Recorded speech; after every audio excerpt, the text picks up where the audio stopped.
1971 মুক্তিযুদ্ধ বাঙালির জীবনে সবচেয়ে বড় ঘটনা, সবচেয়ে বড় অহংকার।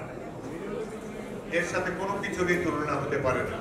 আমরা জুলাই আগস্টের এই গণ অভ্যুত্থান পেয়েছি। এই অভ্যুত্থানে বিএনপি 422 জন কর্মী শহীদ হয়েছে। এই অভ্যুত্থানে বিএনপির প্রত্যেকটি অঙ্গ সংগঠন ব্যানার ছাড়া অংশগ্রহণ করেছে। শহীদ রাষ্ট্রপতি জিয়াউর রহমান এই দেশের স্বাধীনতা ঘোষণা করেছেন, এটি ঐতিহাসিক সত্য। আওয়ামী লীগ সেটি স্বীকার করে না। সবার উপরে 71 মহান মুক্তিযুদ্ধ চিরকাল এইভাবেই থাকবে। দেশ এবং জাতি আজ এক ক্রান্তি লগ্নে উপনীত হয়েছে। এ সময়ে মুক্তিযোদ্ধাদের এই উপস্থিতি আমাদের সবাইকে অনুপ্রাণিত করেছে।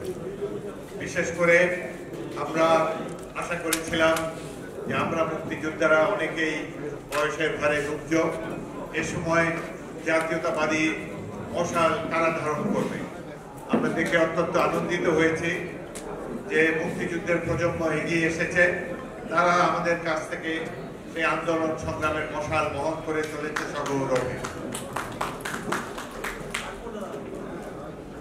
1971 মুক্তিযুদ্ধ বাঙালির জীবনে সবচেয়ে বড় ঘটনা, সবচেয়ে বড় অহংকার। এর সাথে কোনো কিছুরই তুলনা হতে পারে না। আমরা যারা এই যুদ্ধে অংশগ্রহণ করতে পেরেছি, আমরা প্রকৃত অর্থে ভাগ্যবান।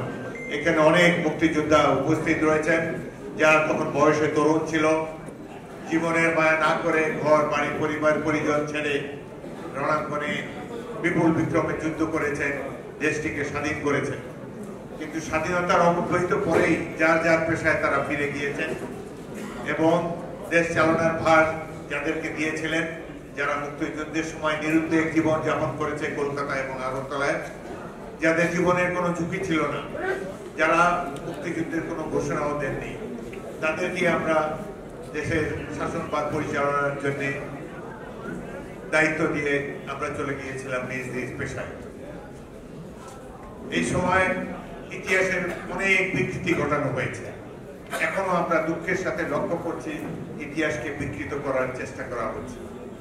এই যে জুলাই আগস্টে একটি মহান গণ অভ্যুত্থান সাধিত হয়েছে, জুলাই আগস্টে কারা জীবন দিয়েছে, কারা মাদক প্রদীপের অন্ধকারে থেকে পেছনে থেকে এই আন্দোলনকে বেগবান করেছে, জাতির কাছে এখনো অস্পষ্ট রয়ে গিয়েছে। শুধু একটি উদাহরণ দেব, 16টি বছর ধরে বাংলাদেশ জাতীয়তাবাদী দল বেগম খালেদা জিয়া এবং তারেক রহমানের নেতৃত্বে এই ফ্যাসিবাদ বিরোধী আন্দোলনকে সবসময় অগ্রগতির পথে এগিয়ে নিয়ে গিয়েছে। অনেক ত্যাগ তিতিক্ষার বিনিময়ে আমরা জুলাই আগস্টের এই গণ অভ্যুত্থান পেয়েছি। এই অভ্যুত্থানে বিএনপি 422 জন কর্মী শহীদ হয়েছে। এই অভ্যুত্থানে বিএনপির প্রত্যেকটি অঙ্গ সংগঠন ব্যানার ছাড়া অংশগ্রহণ করেছে। সেই জন্য আজকে অনেকের বলার সুযোগ হয়েছে যে অন্যরাই নেতৃত্ব দিয়েছে, বিএনপিকে তেমন দেখা যায় না।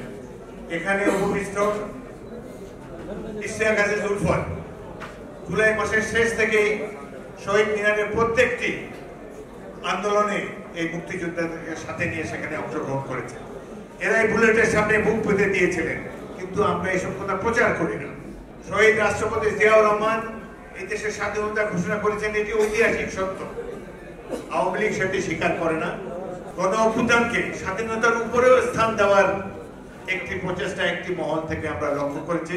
অত্যন্ত দুঃখের সাথে স্বাধীনতা যুদ্ধের সাথে, স্বাধীনতা সংগ্রামের সাথে কোনো কিছুই তুলনা করতে পারি না। আমরা সবার উপরে 71 মহান মুক্তিযুদ্ধ চিরকাল এইভাবেই থাকবে।